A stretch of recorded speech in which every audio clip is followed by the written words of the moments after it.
ఈ కూటమి ప్రభుత్వం సిబిఐ కోర్టు సుప్రీంకోర్టు మొట్టికాయలు వేసినా కానీ వాళ్ళకి అది అసలు పిచ్చి పెట్టినట్లుంది.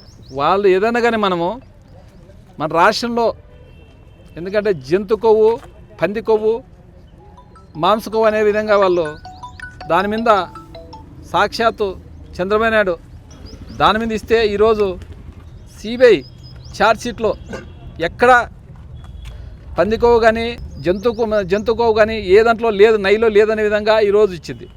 దాన్ని వీళ్ళు ఎందుకంటే వాళ్ళు తప్పుని అంటే వాళ్ళ తప్పు మాది తప్పును మా తప్పు అన్నారే అది అనకూడదు అనే విధంగా ఈరోజు చంద్రబాబు నాయుడు ధృతరాష్ట్ర పరిపాలన చేస్తున్నాడు, రాక్షస పరిపాలన చేస్తున్నాడు. మనం ఏదన్నా కానీ మన రాష్ట్రానికి ఎందుకంటే మన రాష్ట్రంలో సాక్షాత్తు వైకుంఠవాసుడు ప్రపంచ దేశాల్లో మన 2వ స్థానంలో ఉందనే విధంగా ప్రపంచ దేశాల్లోనే మన ఇండియానే కాదు ప్రపంచ దేశాల్లోనే వెంకటేశ్వర స్వామి అంటే అందరికీ అమితమైన భక్తి. అలాంటిది లేదు అంటే సంతోషపడాలి మన రాష్ట్రమే. ఎందుకంటే మనము మన మన మన కాళ్ళ మీద మన పేగలు చించుకుంటే మనమే మన కాళ్ళ మీద పడతాయి పేగలు చించుకుంటే. అలాంటిది ఈరోజు సంతోషపడాలి విషయం ఇడిచిపెట్టి చంద్రబాబు నాయుడు, పవన్ కళ్యాణ్, ఈ లోకేష్ వీళ్ళందరూ దాన్ని ఎట్లన్నా కానీ ప్రచారం చేయాలి. మీరు జగన్మోహన్ రెడ్డికి హిందూ మతంలోన వ్యతిరేకత రావాలనే విధంగా ఈరోజు చేస్తూ వాళ్ళే ఈరోజు పలసనైపోతున్నారు. జనాల్లోనే చాలామంది సిపిఐ అయితేనేమి, సిపిఎం అయితేనేమి, అన్ని పార్టీలు చాలామంది పార్టీలు అన్ని ప్రజలంతా దాన్ని క్లోజ్ చేయాలనే విధంగా ఉంటుంటే వీళ్ళు ఏం చేస్తున్నారంటే దాన్ని ఇంకా రెచ్చగొడుతున్నారు. వాళ్ళు గుండాలతోన ఆ గుండా రాజకీయం చేస్తూ రెడ్ బుక్ రాజ్యాంగం చేస్తూ ఈరోజు దాన్ని ఇంకా రెచ్చగొడుతున్నారు తప్ప ఇంకా దాన్ని ఇంకా మూసేస్తామనే విధంగా లేదు వీళ్ళకి. ఈ మధ్య శ్రీశైలం కూడా కలిపి జరిగిందని చెప్పి చంద్రబాబు స్వయాన్ని మాట్లాడుతున్నారు. అది కానీ చెప్తాము. ఎందుకంటే ఫినాయిల్తో ఒకరైతే ఒక సాక్షాత్ హోంమంత్రి కానీ అమ్మ ఫినాయిల్తో అడిగిన లడ్డు చేస్తా అంటారు. ఎట్లా మాట్లాడతారు వీళ్ళు, ఎట్లా చేస్తారు మాకు అర్థం కాదు. ఫినాయిల్ ఎవరు అంటారు, హార్పిక్తో చేసినారంటారు. మన బాత్రూంలో క్లీన్ చేస్తాం చూడండి, దాంతో లడ్డు చేసినామంటారు. ఏమైనా మనసులా వీళ్ళు పశువులా, మానవత్వం మానవజాలం పుట్టారా వీళ్ళు? మనకెందుకు మానవజాలం ఉంది వీళ్ళకి, మానవత్వం ఉంది వీళ్ళు మాట్లాడేకి. ఒకరైతే ఒకనైతే యాసిడ్తో చేసినట్టు లడ్డుని. ఏమన్నా యాసిడ్తో లడ్డు చేస్తారా, హార్పిక్తో లడ్డు చేస్తారా? ఏమన్నా అర్థం పర్థం ఉంది వీళ్ళకి. అసలు మన జనం ఏమనుకుంటారు అనే విధంగా ఇంత అరాచకం అంటే వాళ్ళు చంద్రబాబుతో మెప్పి ఉండాలనే తెలియదు మనకి. ఆయన హోంమంత్రి గారు ఏమిటికి రారు, ఓన్లీ జగన్మోహన్ రెడ్డి ఎప్పుడో తప్పు ఏమైనా చేస్తే దాన్ని ఎత్తుపొడిచేకి జగన్మోహన్ రెడ్డి మాట్లాడే వస్తుంది తప్ప వేరే అవసరం లేదు ఆమెకి. అదే జగన్మోహన్ రెడ్డి ఎప్పుడు తిట్టాలో, ఎట్లా చేయాలో, ఎట్లా మాట్లాడాలి అనే విధంగా వస్తుంది తప్ప ఏమి చేయదు. నేను ఒకటే చెప్తున్నాను, వాళ్ళ నోరుని ఫినాయిల్తో కడిగి మన ఏడుగొండలో వెంకటేశ్వర స్వామి వీళ్ళకి మంచి బుద్ధి తేవాలనే విధంగా మేము కోరుకుంటున్నాం. ఎందుకంటే మన రాష్ట్రంలో పవిత్రమైన దేవాలయం ఉంది, ప్రపంచ దేశాలకే అభివృద్ధి ఉన్న మన దేవస్థానము. అలాంటి దేవస్థానం మీద వీళ్ళు ఇంకా పదే అనుకుంటున్నారు. దాన్ని మరిచిపోతే బాగుంటుంది అనే విధంగా మేము కోరుకుంటున్నాము. అదేవిధంగా చంద్రబాబు నాయుడు ఆయన మళ్ళా ఎందుకు ఇన్నేళ్ళు మంత్రిగా పనిచేస్తున్నాడు, ఎందుకు ఇంత సీనియర్ నాయకుడు ఉన్నాడో తెలియదు, కానీ ఎవడో చెప్తున్నాడు ఏమో తెలియదు, కానీ మళ్ళీ మననే శ్రీశైలంలో లడ్లో కల్తీ ఉందంటాడు. ఏమన్నా ఆయన మనిషి పుట్టాక ఎవడన్నా ఇట్లా సాక్షాత్ సీఎంఏ అసలు ఎందుకు అంటున్నాడో, మళ్ళీ ఎవరిని అంటే మన దేవాలయాలు ఉండకూడదనే, మన ఆంధ్రప్రదేశ్లో ఏ దేవాలయాలు పోకూడదనే, భక్తులు ఎవరు పోకూడదనే ఇలాంటి మాటలు మాట్లాడుతారు సాక్షాత్ సీఎం గారు. ఈరోజు నీకు ఎక్కడ చూసినా కానీ ఈరోజు నిన్ను చూసినా మన శివులు అంత శివమాల వేసుకొని ఎంతో భక్తితో 41 రోజు దీక్ష చేసి పోతే అక్కడ పోతే అసలు ఎవడు పట్టించుకునే వాళ్ళు లేనంట, నీళ్ళు లేవంట వసతి.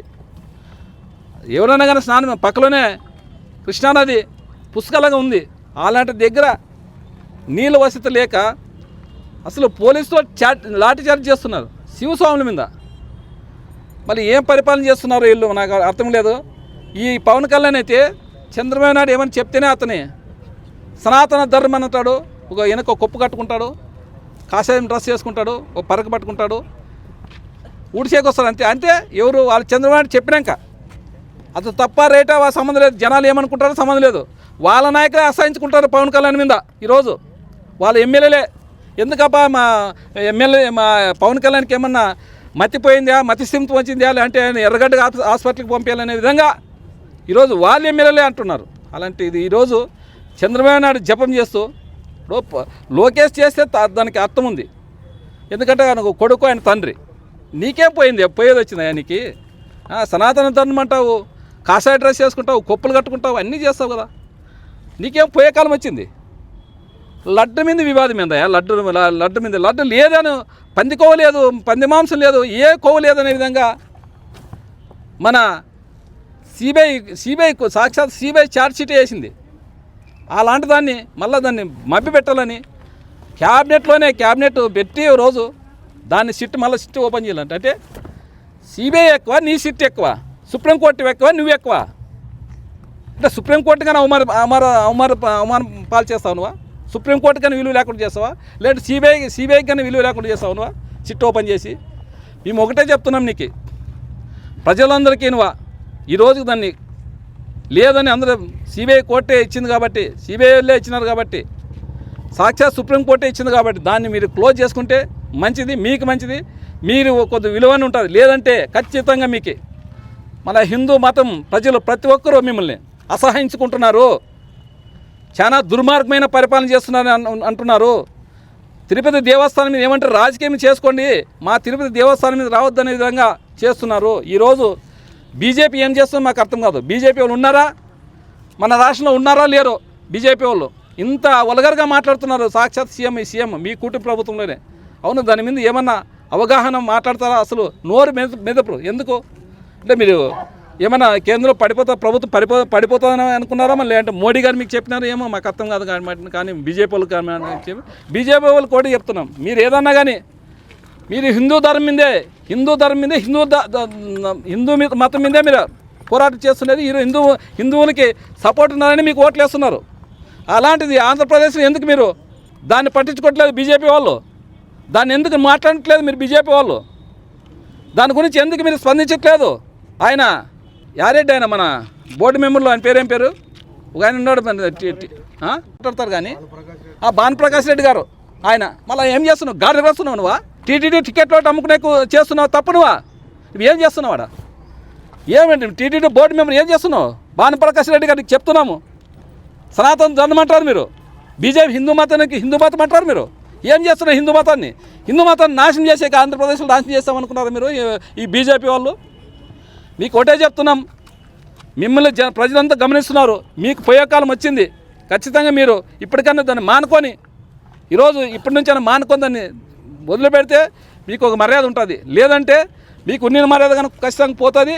శ్రీ వెంకటేశ్వర స్వామి మీకు ఖచ్చితంగా మిమ్మల్ని మీ పాపం పండింది కాబట్టి శ్రీ వెంకటేశ్వర స్వామి మీ పాపాలు పండి మీకేమో ఒకటి ఖచ్చితంగా జరుగుతుందనే విధంగా మిమ్మల్ని చూస్తాడు, కళ్ళతో చూస్తున్నాడు సాక్షాత్. ఎందుకంటే సాక్షాత్ అక్కడ సాక్షాత్ భగవంతుడే ఉన్నాడు. ఖచ్చితంగా మీకు దీని మీద మీకు ఖచ్చితంగా జరుగుతుంది. లేదంటే మీరు వీటికైనా మానుకుంటే బాగుంటుంది అనే విధంగా ఈ మీడియా ముఖంగా మీకు అందరికీ చెప్తూ సెలవు తీసుకుంటున్నాం.